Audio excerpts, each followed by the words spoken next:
Welcome, ladies and gentlemen, to this COP17 recording of Climate Connect. Today we have with us Mr. Peter Van Woodwood, Mr. Peter Van Midwood, Executive Secretary at CarbonFix Standards. Good evening, sir. Good evening. So, please tell us what is CarbonFix and what services does it offer? CarbonFix is a standard, so it's a standard that can be used by afforestation, reforestation projects that want to get CO2 certificates, issue CO2 certificates, and sell them in the voluntary markets. And through the CarbonFix standard, they can be sure that their credits have a high quality, and they will therefore be easier to be sold in the market and also get better prices in the market.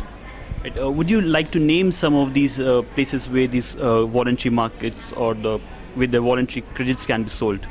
Yeah, so all the CarbonFix credits are registered in the Market Environmental Registry, and from there the project developers sell them to the different buyers. And this can either be buyers that directly use them for making products carbon neutral, or they travel as carbon neutral, or they go to brokers that take the credits in their portfolio and then sell them to their clients. Right.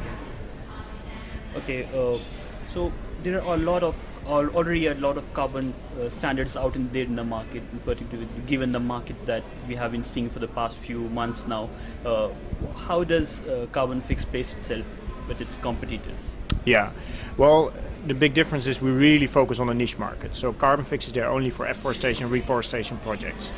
And the people at our secretariat, they come more from the forestry corner than from the climate corner. So they know how forestry works, they know what kind of standards typical afforestation, reforestation projects are looking for. You can compare the CarbonFix standard with the FSC standards, the Forest Stewardship Council standards for sustainable forest management. And the whole setup of the standard is in such a way that foresters will actually be able to work with it and set up the project in a sustainable way. Right. And that's a big difference with, for example, the CDM, which is maybe too complicated and therefore too expensive for most projects to work with. Okay. Yeah. So, what is the geographical focus where the CarbonFix standard has been used, if there is any, or is it like uniformly used across the globe? Would you like to comment on that? Yeah, we are a global standard, so there's projects all over the world using the standards. What we see is afforestation, reforestation. For the project itself, there's a lot of market in Africa. Central America is very big, Costa Rica, Panama, and also South America. And the first projects in Asia are coming up. Right. Buyers are, as with most voluntary credits, more in Western Europe, in the US, and similar regions. It's very interesting that's the standard which is meant specifically for the afforestation and reforestation kind of activities. What similarities or how can it possibly feed into the RED mechanism which is being talked about at the UNFCCC and COP specifically, since we are at the COP17 in Durban? Yeah. So at the COP, forestry plays an enormous large role at the moment. I think nobody expected that, let's say 20 years ago. RED is not only about saving trees. RED Plus means it's saving trees, like reducing the emissions from deforestation, but the plus means that it's a lot more to do than just saving forests. So also planting new forests, watching at the ecological and the social aspects of forestry, they're all part of the RED Plus mechanism. And CarbonFix can play a very good role there. If you look at it practically, you can imagine that you would have forest areas that you try to conserve, and you surround the forest areas with new plantings, maybe a combination with agroforestry, so that also stable products can be produced. Right. Okay. What is, in your view, the future outlook for the voluntary carbon markets? Especially, we have been seeing the past few days, especially that the carbon market has been crashing down.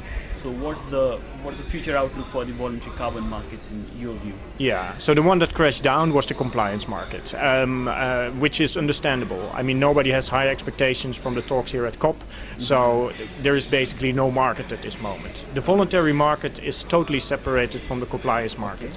So we're in that sense in a little bit a more comfortable position, because we're not governmental driven, we're private sector driven.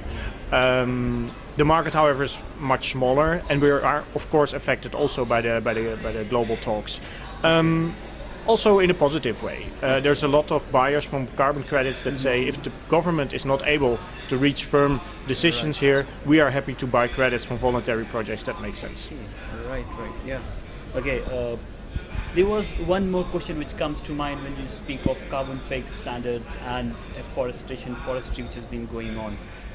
This question is that there is a lot of talks about the rights of the communities and how it is being protected, and land grab going on in the garb of forestation. So, how does CarbonFix assure to those compliance questions? Yeah, that's a very important issue. It's actually written with capital letters in our standards that before any project can start, there should be an extensive stakeholder dialogue, and everybody living in the area and the surrounding areas should be okay and should be happy with the project to be implemented. There's two reasons actually for that. The one reason is, of course, that you want to have social and ecological projects that operate in a sustainable way. But also, if you want a project to survive in the long term, it can only be a project where everybody agrees on and where everybody can work and where everybody's happy on. So there's a technical aspect to that for the returns on the project to be long term, and there's a more human aspect on that, and it's a very important point. Okay, Peter. Finally, would you like to share some of the future plans that your company has of expansion, or where does it want to consolidate the future plans of your company, CarbonFix? Yeah.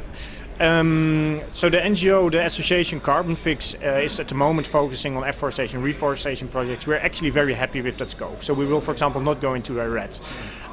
However, we do see that the market is getting more and more decentralized, mainly because of the failure of Kyoto. Okay. So one of the targets we have for 2012 is to see how we can fit CarbonFix projects and the CarbonFix standard into more local compliance markets that are coming up. That's the clear strategy we're having at the moment, and by that we're creating a new market for our projects and a new market for potential investors and the returns also on these projects. Okay, so thanks, Peter, for the interview. Thank you very much. Thank you.